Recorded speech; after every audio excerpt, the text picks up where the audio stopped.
ఓం వసుదేవసుతం దేవం కంసచాణూరమర్ధనం దేవకీ పరమానందం కృష్ణం వందే జగద్గురుం. ఓం శ్రీ రాధాకృష్ణాభ్యాం నమః.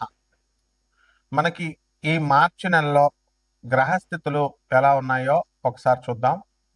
మనకి ఈ యొక్క శని మీనరాశిలో, కేతువు సింహరాశిలో, రాహువు కుంభరాశిలో, ఆ తర్వాత పంచగ్రహ కూటమి వచ్చిందండి. అందువలన రవి కుజ బుధ శుక్రులు కూడా కుంభరాశిలోకి వచ్చి రాహుతో కలిసి ఉన్నారు. ఆ తర్వాత గురుడు మిథున రాశిలోకి వచ్చాడు. ఈ విధంగా ఉన్నటువంటి గ్రహస్థితి వల్ల మనకి పంచగ్రహ కూటమితో పాటు మనకి ఈ యొక్క మిగతా గ్రహాలతో మనం కనుక చూసుకున్నట్లయితే ద్వాదశ రాశుల వారికి అందరికీ కూడా మనకి కొన్ని ఫలితాలు వస్తాయి. అందువలన ఒక్కొక్క రాశి వారికి మనకి ఏం జరుగుతుంది తెలుసుకోవాలనుకుంటే ముందు మనకి ఏలినాటి శని జరిగేటటువంటి గ్రహాలు 3 ఉన్నాయి. ఆ 3 గ్రహాలలో మనకి ఈ యొక్క కుంభరాశి, మీనరాశి, ఆ తర్వాత మేషరాశి ఏలినాటి శని జరుగుతున్నాయి. కాబట్టి కొన్ని కఠినమైనటువంటి పరీక్షల్ని ఈ రాశుల వారు ఎదుర్కోవాల్సినటువంటి అవసరం ఉంది. అలాగే లేనిపోయినటువంటి అపనిందలు పడ్డము ఇలా కొన్ని జరుగుతూ ఉంటాయి.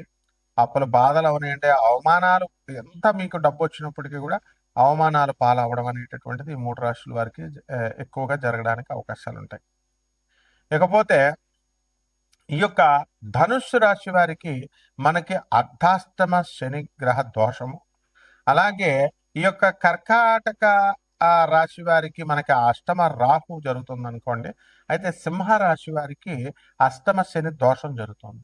కాబట్టి ఈ దోషాల ప్రభావం వలన మీరు ఎంత కష్టపడి పనిచేసినప్పటికీ కూడా పనులన్నీ కూడా చాలా ఆలస్యంగా జరగడము ఇలా మీకు ఉంటాయి. అనవసరమైనటువంటి చిన్నవారు, మీకంటే చిన్నవారి వలన మాటలు పడేటటువంటి సందర్భాలు అనేకమైనటువంటివి జరుగుతూ ఉంటాయి. కాబట్టి ఈ యొక్క రాశుల వారికి ఈ అష్టమ శని, అర్ధాష్టమ శని, ఏలినాటి శని ప్రభావాల వల్ల మనకి ఈ రాశులన్నీ కూడా చాలా బాధిస్తూ ఉంటాయి. కొన్ని రాశులు, నేను చెప్పినటువంటి రాశుల్ని.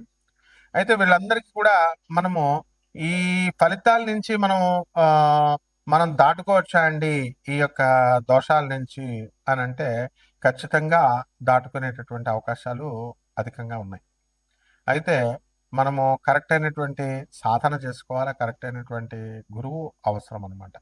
కాబట్టి ద్వాదశ రాశుల వారికి అందరికీ కూడా మనకి ఏ విధమైనటువంటి ఫలితాలు ఇస్తాయో మనం ఈ వీడియోలో చూద్దాం. అలాగే ఇవన్నీ కూడా కోటాను కోట్ల మందికి కామన్ ప్లాట్ఫారం మీద చెప్పబడేటటువంటి రాశి ఫలాలు. కాబట్టి దీనికి మనం ఏం చేయాలంటే వ్యక్తిగత చార్ట్ చూడాల్సినటువంటి అవసరం ఉంది ప్రతి ఒక్కరికి కూడా. అప్పుడు మాత్రమే సంపూర్ణమైనటువంటి మనకి జరిగేటటువంటి దశలు, మనకు జరిగేటటువంటి జాతకం అనేటటువంటిది తెలుస్తుంది. కాబట్టి ఈ రకంగా ఒక్కొక్క రాశి వారికి విడివిడిగా మనకి ఈ మార్చి నెలలో 2026 సంవత్సరంలో మార్చి నెలలో మనకి ఏ విధంగా జాతక ఫలితాలు ఉండబోతున్నాయో మనం చూద్దాం. వృషభ రాశి అండి.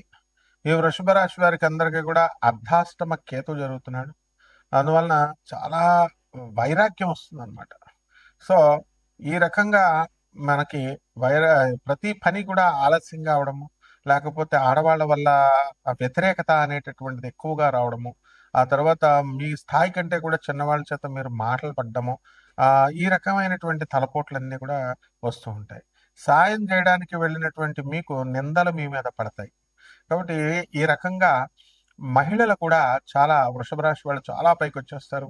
వర్క్ లేదనుకున్నటువంటి వాళ్ళందరికీ కూడా వర్కులు రావడము, అలాగే ప్రభుత్వ ఉద్యోగాలు, ప్రైవేట్ ఉద్యోగాల్లో చేస్తున్నటువంటి వాళ్ళందరికీ కూడా చాలా ట్రాన్స్ఫర్స్ కోసం ఎదురు చూస్తున్నటువంటి వాళ్ళ కోరికలన్నీ కూడా తీరిపోవడం అనేటటువంటివి జరుగుతాయి. అయితే ప్రేమ వ్యవహారాల్లో ఈ వృషభ రాశి వారికి కొంచెం వ్యతిరేకత అనేటటువంటిది రావడానికి అవకాశాలు ఉంటాయి. దానివల్ల మనకి ప్రేమలో విఫలం అవడానికి అవకాశాలు ఉంటాయి. కాబట్టి ఈ కారణంగా డిప్రెషన్కి, ఎక్కువ వైరాగ్యానికి వెళ్ళిపోవడానికి అవకాశాలు ఉంటాయి. హిమాలయ పర్వతాలకు వెళ్ళిపోవాలని తెగ ప్రయత్నిస్తూ ఉంటారు ప్రేమలో విఫలమైనటువంటి వాళ్ళకి. ఇది కేవలం తాత్కాలికమైనటువంటి వైరాగ్యం అండి. కాబట్టి అంత చక్కగా మళ్ళీ వైరాగ్యంగా ఉన్నటువంటి వాళ్ళు మరి మార్చి నెల ఎండింగ్కి మళ్ళీ కొత్త ప్రేమ అనేటటువంటి దాన్ని మీరు స్టార్ట్ చేయడానికి అవకాశాలు ఉన్నాయి. కాబట్టి ఈ యొక్క రాశి వారికి స్టూడెంట్స్ అందరూ కూడా మీకు విద్యార్థులు బాగా చదవడం అనేటటువంటిది చేస్తారు. జ్ఞాపక శక్తి బాగా పెరుగుతాయి. అండ్ 99% రావాలి అనేటటువంటి కసితో ఉన్నటువంటి వాళ్ళు కూడా మంచిగా బాగా చదివి ప్రభుత్వ ఉద్యోగాలు లేదా సాఫ్ట్‌వేర్ ఉద్యోగాల్లో రాణించడానికి అవకాశాలున్నాయి. అలాగే ఈ యొక్క రాశి వారికి అందరికీ కూడా మరి మార్కెటింగ్ ఎగ్జిక్యూటివ్స్, ఆ తర్వాత ఎల్ఐసి ఏజెంట్ల విజృంభణ అనేటటువంటిది సాగుతుంది. లాయర్లుకి కేసులు ఎక్కువగా రావడము, డాక్టర్లకి పేషెంట్లు ఎక్కువగా రావడము ఈ రకంగా ఉంది.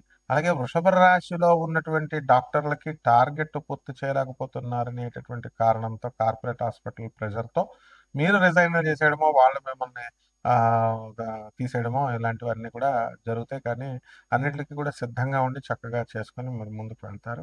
అలాగే పంచగ్రహ కూటమంతా కూడా ఈ యొక్క కుంభరాశిలో ఈ మార్చి నెలలో ఉన్న కారణంగా మీకు అనేక రకమైనటువంటి లాభాలు మీకు జరుగుతాయి. వృత్తిలో అనేకమైనటువంటి టెన్షన్స్‌ని అధిగమించి మీరు ముందుకు వెళ్ళడం అనేటటువంటిది జరుగుతాయి. అలాగే మోకాళ్ళ నొప్పులు, ఆ తర్వాత మర్మావయాల దగ్గర జెనిటల్ ఆర్గన్స్ దగ్గర వ్యాధులు ఇవి విపరీతంగా వస్తాయి. చెస్ట్ పెయిన్ ఇవన్నీ కూడా. కాబట్టి ముఖ్యంగా ఈ యొక్క శని మీనరాశిలో ఉన్న కారణంగా చాలామందికి ఎవరికైతే పుచ్చు పళ్ళున్నాయో ఆ పుచ్చుపళ్ళ నొప్పులు, పిప్పని నొప్పులు బాగా అధికంగా బాధించడం అనేటటువంటిది జరుగుతుంది. దీని ద్వారా జీవితం అంటే ఏంటో మనకు ఆ నొప్పి ద్వారా ఒక క్షణంలో మనకు అర్థమైపోవడానికి అవకాశాలుంటాయి. కాబట్టి విదేశాలకు వెళ్ళాలనుకునేటటువంటి వాళ్ళందరికీ కూడా విదేశాల్లో మంచి అవకాశాలు అనేటటువంటివి రావడానికి అవకాశాలుంటాయి. అలాగే ఈ యొక్క రాశి వారికి అందరికీ కూడా శుక్రవారం చాలా అధికమైనటువంటి లాభాలను ఇస్తుంది. 6వ తారీఖు మీరు పనులు మొదలుపెట్టడం 6, 15, 24వ తేదీల్లో మీరు పనులు చక్కగా ముందుకు తీసుకువెళ్ళడం అనేటటువంటివి జరుగుతాయి. ఈ రాశి వారికి అందరికీ కూడా నూతనంగా నల్ల వస్త్రాలను మీరు కొనుక్కోవడము, ధరించడము ఇలాంటివన్నీ కూడా చేస్తారు. మరి ఈ యొక్క రాశి వారి కొన్ని పరిహారాలు చేసుకోవాల్సినటువంటి అవసరం ఉంది. మరి ఈ రాశి వారి కేతువు మనకి అర్ధాశ్రమంలో ఉన్న కారణంగా కేతు జపం చేసుకోండి, కేతు స్తోత్రాలు చదవండి.